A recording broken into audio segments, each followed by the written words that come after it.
Hello everyone. Di dalam video ini yang kita mau belajar ialah bahwa setan sebenarnya dia tidak tahu waktu Adam dan Hawa berdosa di Taman Eden, Kristus langsung siap untuk menggantikan kematian mereka. Dan di dalam video ini kita akan buktikan bahwa yang menuntut kematian bukan setan. Saya mau baca dari Letter 22 dikatakan, di saat Adam dan Hawa berdosa, Kristus katakan, biarlah hukumannya dijatuhkan kepadaku, agar manusia diberikan kesempatan lagi. Dan waktu Tuhan Yesus katakan itu, setan tidak tahu itu. Jadi untuk mengatakan bahwa setan menuntut kematian, sementara dia nggak tahu bahwa Tuhan Yesus sudah siap untuk mati untuk menggantikan kematian Adam dan Hawa yang sepatutnya mati, itulah buktinya bahwa setan bukan yang menuntut kematian.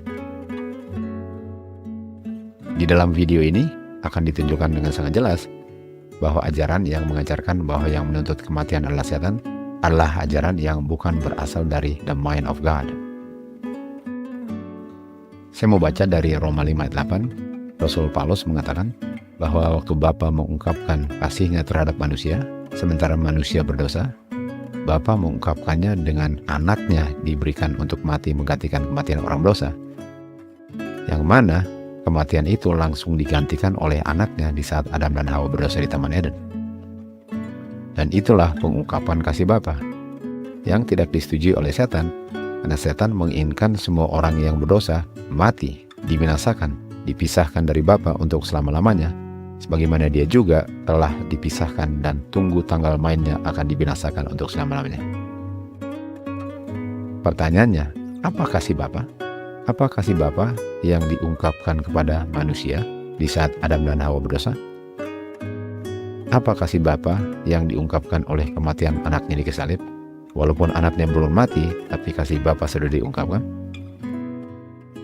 Kasih Bapa diungkapkan dengan dia ungkapkan justice-nya dan mercy-nya.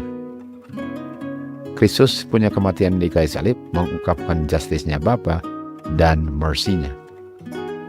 Kita tahu setan berusaha untuk memisahkan justice-nya Bapa dari mercy-nya. Sementara keadilan Bapa bukan hanya menuntut orang berdosa punya dosa diampuni, yaitu mercy-nya, tetapi keadilan Bapa juga menuntut hukuman mati dijalankan, sebagaimana dia juga menuntut dosa orang berdosa diampuni. Dan yang memenuhi tuntutan justice-nya adalah anak Bapa. Sehingga manusia sekarang bisa diampuni karena justice-nya atau kematiannya langsung dipenuhi oleh anaknya. Sehingga Adam dan Hawa diberikan probation lagi untuk tidak mengulang lagi pelanggaran mereka di Taman Eden. Jadi sangat jelas kita baca di sini yang menuntut kematian orang berdosa adalah God, bukan setan. Dengan anak Bapa memenuhi justice-nya Bapa, maka dosa orang berdosa dapat diampuni. Artinya tidak bisa dosa orang berdosa diampuni kalau orang berdosa mati untuk memenuhi tuntutan justice-nya Bapa. Jadi Bapa adalah just dengan mercy karena anaknya yang menjalankan dia punya justice, sehingga orang berdosa bisa menerima mercy-nya. Dan itulah yang setan benci untuk manusia mengetahui, karena setan menginginkan manusia untuk hilang sebagaimana dia pun dengan malaikat-malaikatnya hilang. Kedua-duanya diungkapkan oleh kematian anaknya di kayu salib. Itu sebabnya setan sangat menyerang kematian Tuhan Yesus di kayu salib. Karena kematian Tuhan Yesus di kayu salib adalah pengharapan satu-satunya bagi orang berdosa untuk memperoleh kehidupan kekal. Yang berciuman di kayu salib adalah justice-nya Bapa dengan mercy-nya Bapa. Bukan sebagaimana yang diajarkan Adrian Evans bahwa yang berciuman di kayu salib adalah justice-nya setan dengan justice-nya Bapa, yang mana dia katakan justice-nya Bapa sebenarnya adalah mercy-nya Bapa. Sama sekali bukan. Itu adalah ajaran yang tidak akan kita temukan di Alkitab kecuali kita putar balikan arti firman Tuhan. Waktu justice, yaitu Bapa turun dari surga bersama dengan para malaikat-malaikatnya, Bapa tunduk dengan hormat. Kenapa Bapa tunduk dengan hormat? Karena tuntutan justice-nya dipuaskan. Makanya dia katakan, it is enough. The atonement is complete. Karena tuntutan justice-nya dipenuhi, sehingga mercy-nya juga bisa dengan bebas dijalankan.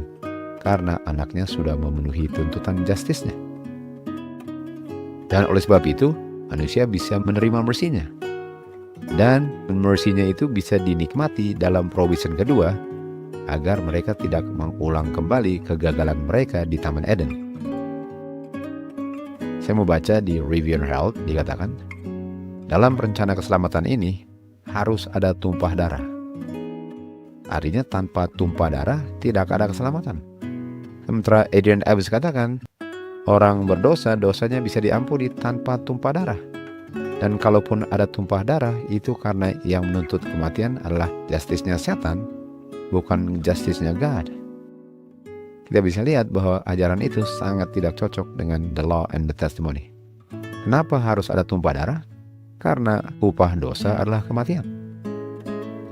Walaupun Kristus belum mati di saat Adam dan Hawa berdosa di Taman Eden, namun janjinya pasti. Janjinya bahwa dia akan mati di kayu salib pasti, karena mustahil untuk Bapa berbohong. Sehingga barang siapa percaya atau beriman bahwa Bapa punya anak akan mati nanti untuk menggantikan kematian orang berdosa, iman mereka adalah caranya untuk menerima janji Tuhan. Dan bagaimana iman mereka diungkapkan? Mereka punya iman diungkapkan dengan mereka mempersembahkan persembahan domba atau tumpah darah yang melambangkan kematian Tuhan Yesus di kayu salib. Kematian binatang adalah menapan pernyataan bahwa upah dosa adalah kematian, yang melambangkan kematian Tuhan Yesus sebagai kematian yang memenuhi tuntutan hukum Bapa.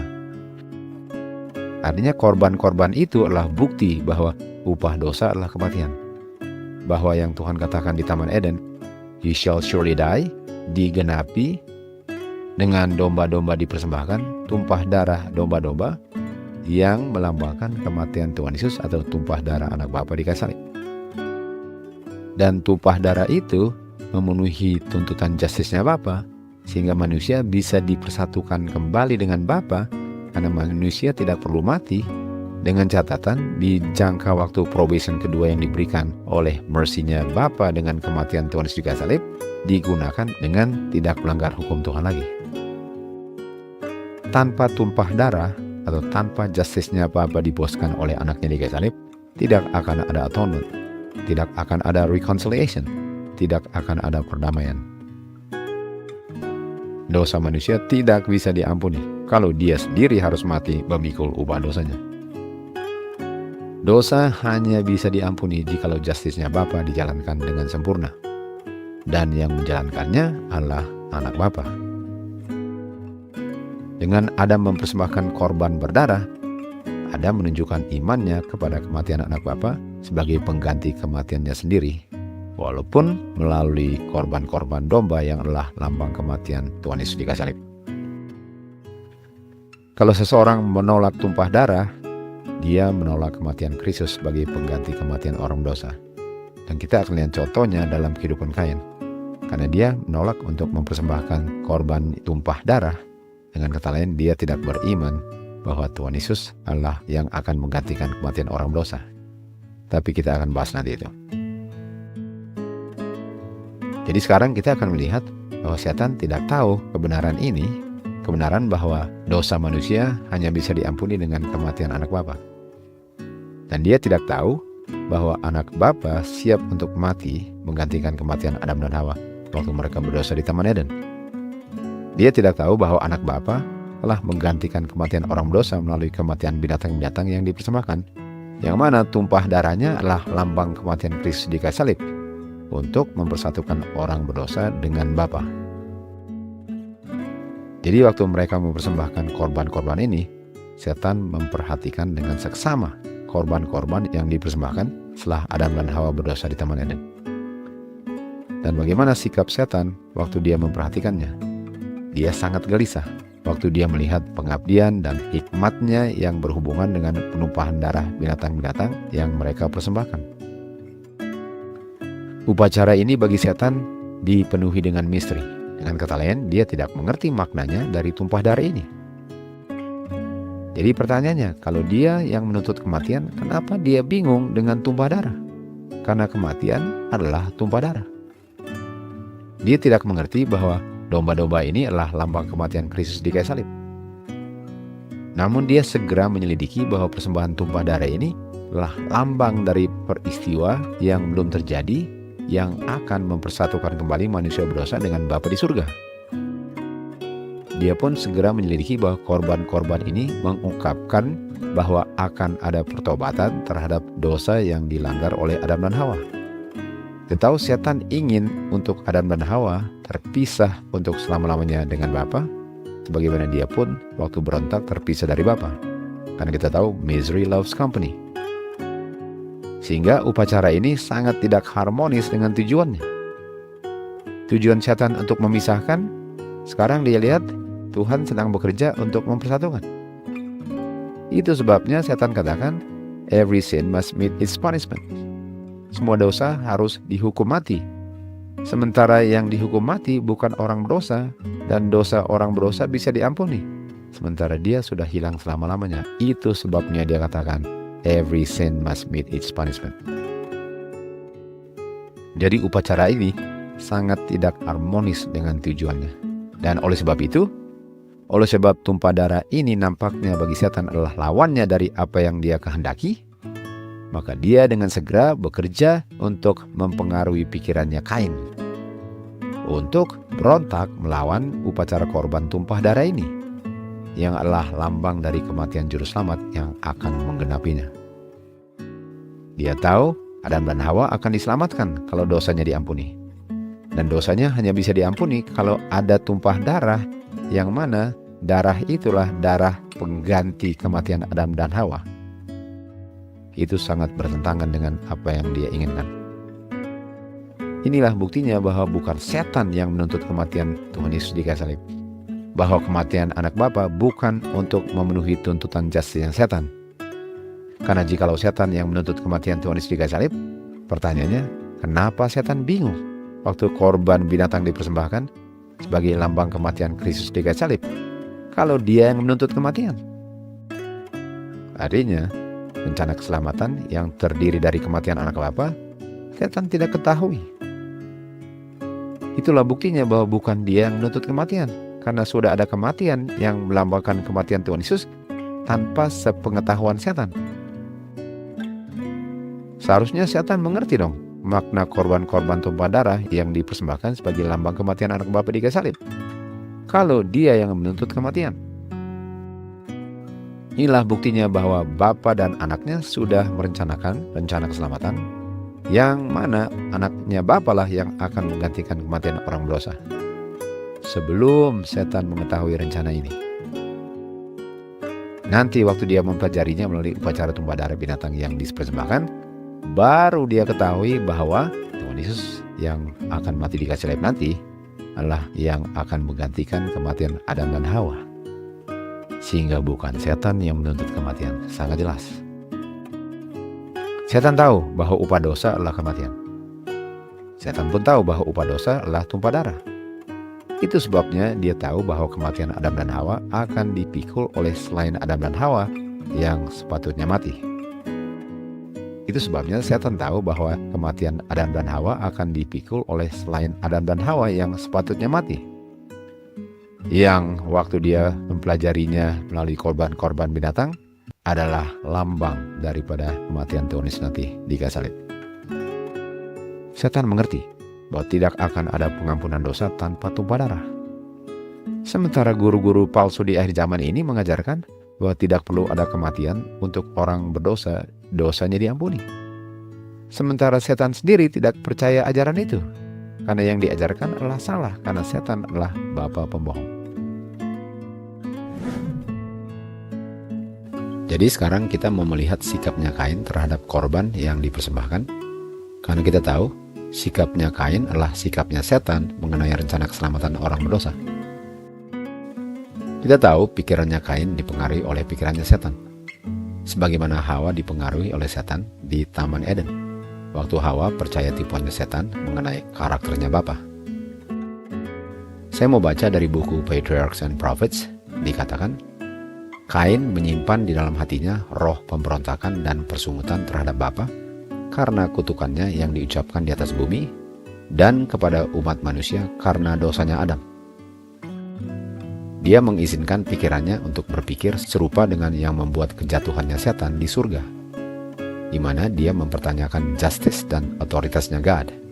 Persis sebagaimana setan juga mempertanyakan justice dan otoritasnya God. Setan katakan dalam pemberontakannya bahwa justice-nya God tidak konsisten dengan mercy-nya, sehingga pelanggar hukumnya harus mati tanpa dosanya diampuni. Dan itulah sebabnya mengapa dia katakan, every sin must meet its punishment. Itulah sebabnya mengapa setan gelisah waktu dia melihat bahwa dosa Adam dan Hawa bisa diampuni. Karena tumpah darah yang dia amati adalah tumpah darah pengganti kematian Adam dan Hawa, yang setan katakan sepatutnya harus mati. Setan katakan, every sin must meet its punishment, dengan kata lain, Adam dan Hawa harus mati. Sementara melalui upacara ini yang dia amati, dia melihat bahwa yang mati bukan Adam dan Hawa. Itulah sebabnya mengapa Kain, yang pikirannya sudah dipengaruhi oleh setan, memprotes terhadap upacara ini yang menuntut kematian domba, yang adalah lambang kematian Kristus di kayu salib sebagai pengganti kematian orang berdosa. Kain tidak mau mempersembahkan korban berdarah, yang artinya dosa orang berdosa dapat diampuni, yang hanya dapat diperoleh melalui kematiannya anak bapa. Dia tidak mau menunjukkan pertobatan dari dosanya dan imannya kepada Juru Selamat melalui korban persembahan yang berdarah. Dengan kata lain, setan melalui Kain mengungkapkan ketidaksetujuannya terhadap kematian anak bapa yang menggantikan kematian Adam dan Hawa. Dia katakan, every sin must meet its punishment. Setiap pelanggar hukum harus mati. Seandainya setan yang menuntut kematian Tuhan Yesus, maka dia tidak akan gelisah terhadap lambang kematian anak bapa dalam bentuk korban persembahan yang mana darahnya ditumpahkan. Kain tidak mau mengakui kebutuhannya akan seorang juru selamat dari kebinasaannya. Dan sikap Kain ini adalah pengungkapan sikapnya setan terhadap kematian Kristus di kayu salib. Sangat jelas bahwa yang menuntut kematian orang berdosa bukan setan. Siapa saja yang mengajarkan seperti itu telah dipengaruhi oleh roh yang sama yang mempengaruhi hatinya Kain dalam persembahannya.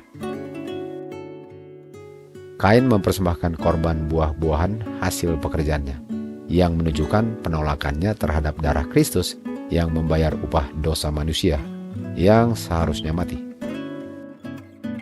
Dia menunjukkan dari persembahannya bahwa upah dosa bukan kematian, sebagaimana yang diungkapkan oleh setan kepada Hawa di Taman Eden.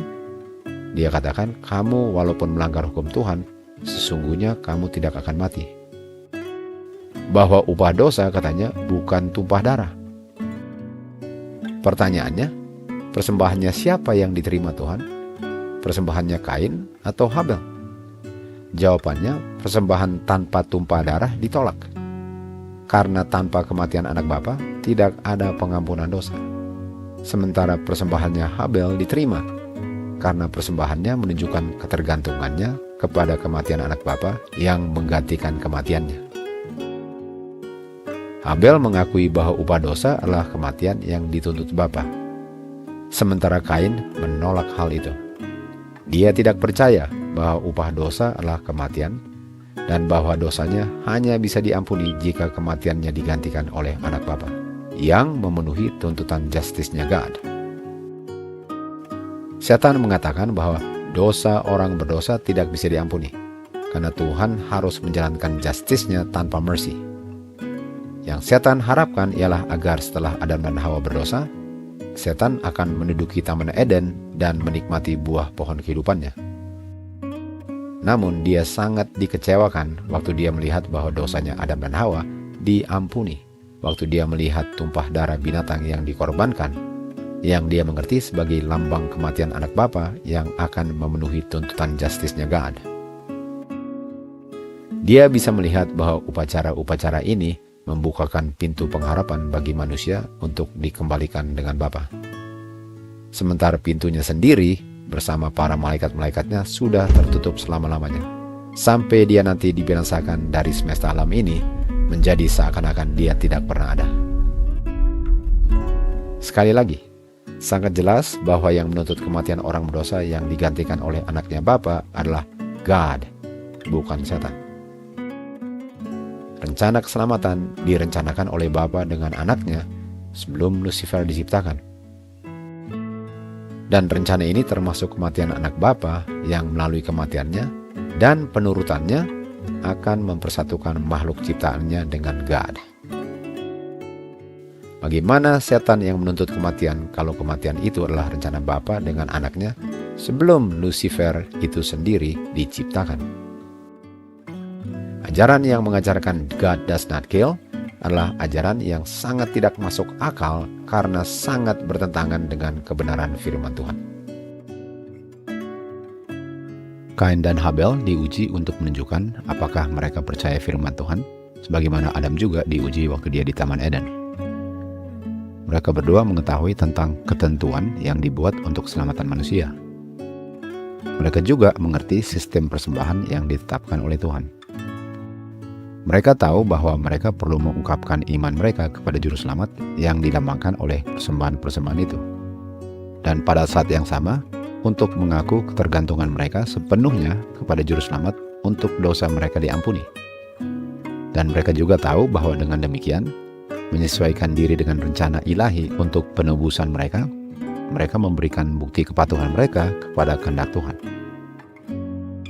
Jadi Kain dan Habel sama-sama mengerti makna korban-korban yang dipersembahkan sebagai pengungkapan ketergantungan mereka akan keselamatan mereka. Bahwa tanpa tumpah darah tidak ada pengampunan dosa. Mereka berdua sama-sama mendirikan mezbah mereka dan masing-masing membawa persembahan. Jadi perbedaannya antara Kain dan Habel, Habel mempersembahkan korban binatang berdarah sesuai dengan instruksi yang diberikan Tuhan. Sementara Kain hanya mempersembahkan persembahan buah-buahan tanpa tumpah darah sebagai pengungkapan iman kepada Juru Selamat yang menggantikan kematian tuntutan justice Bapa. Persembahan Kain mengungkapkan isi hati setan yang menyangkal kematian anak Bapa di kayu salib sebagai satu-satunya cara dosa manusia diampuni. Kain mengharapkan dosanya diampuni tanpa tumpah darah. Kain tidak percaya bahwa upah dosa adalah kematian, dan persembahannya mengungkapkan hal itu. Sementara Habel percaya bahwa upah dosa adalah kematian. Inilah bukti yang sangat jelas bahwa Kain percaya perkataan-perkataan setan kepada Hawa bahwa upah dosa bukan kematian. Setan katakan di Taman Eden bahwa dosa bisa diampuni tanpa tumpah darah, dan hal itu diungkapkan melalui persembahannya Kain. Sangat jelas bahwa yang menuntut kematian orang berdosa adalah God, bukan setan. Setan katakan kepada Hawa dan Kain bahwa tidak ada yang perlu mati, karena upah dosa bukan kematian. Jadi pertanyaannya, mengapa setan yang menuntut kematian kalau dia katakan kepada Hawa dan melalui persembahannya Kain bahwa upah dosa bukan kematian? Jawabannya, karena setan adalah pembohong. Kita tahu yang menuntut kematian pelanggar hukum Bapa adalah God. Kain tidak mempersembahkan domba berdarah karena dia percaya bisikan setan bahwa upah dosa bukan kematian. Dan oleh sebab itu, persembahannya ditolak Tuhan. Tuhan tidak mengakui persembahannya karena Kain tidak percaya bahwa upah dosa adalah kematian. Sementara persembahan Habel diterima Tuhan karena dia mengakui justice dan mercy-nya God dengan mempersiapkan pengganti kematian orang berdosa, dan siap mengampuni dosanya jika manusia mengakui bahwa upah dosa adalah kematian yang dipikul anak Bapa untuk memenuhi tuntutan justice-nya Bapa. Kain dan Habel mewakili dua kelompok manusia yang akan ada di dunia sampai akhir zaman. Satu kelompok mengakui bahwa upah dosa adalah kematian yang mana kematiannya dipikul anak Bapa untuk memenuhi tuntutan justice-nya God. Sementara kelompok lainnya, mereka tidak mengakui bahwa kematian Kristus di kayu salib adalah untuk memenuhi tuntutan justice-nya God. Mereka mengajarkan bahwa upah dosa bukan kematian, sehingga dosa dapat diampuni tanpa ada yang harus mati. Dan kematian Tuhan Yesus di kayu salib adalah untuk memenuhi justice-nya setan. Dengan kata lain, mereka katakan upah dosa adalah kematian untuk memenuhi tuntutan justice-nya setan. Sister White menulis dosa manusia hanya dapat diampuni melalui nilai kehidupan dan kematiannya di kayu salib. Tanpa kematiannya di kayu salib yang hina itu, tidak akan ada pengampunan dosa. Rencana keselamatan bukan rencananya setan. Karena kalau setan yang menuntut kematian anak Bapa, maka dosa manusia hanya dapat diampuni melalui kematian anak Bapa di kayu salib untuk memenuhi tuntutan justisnya setan yang dilanggar. Sehingga seandainya setan tidak menuntut kematian, maka tidak seorang pun dosanya dapat diampuni. Jadi apakah kita perlu bersyukur kepada setan untuk tuntutannya? God forbid, sama sekali tidak. Kita perlu berterima kasih kepada Bapa yang telah memberikan anaknya untuk menggantikan kematian orang berdosa, agar barang siapa percaya tidak perlu binasa, tetapi memperoleh kehidupan kekal.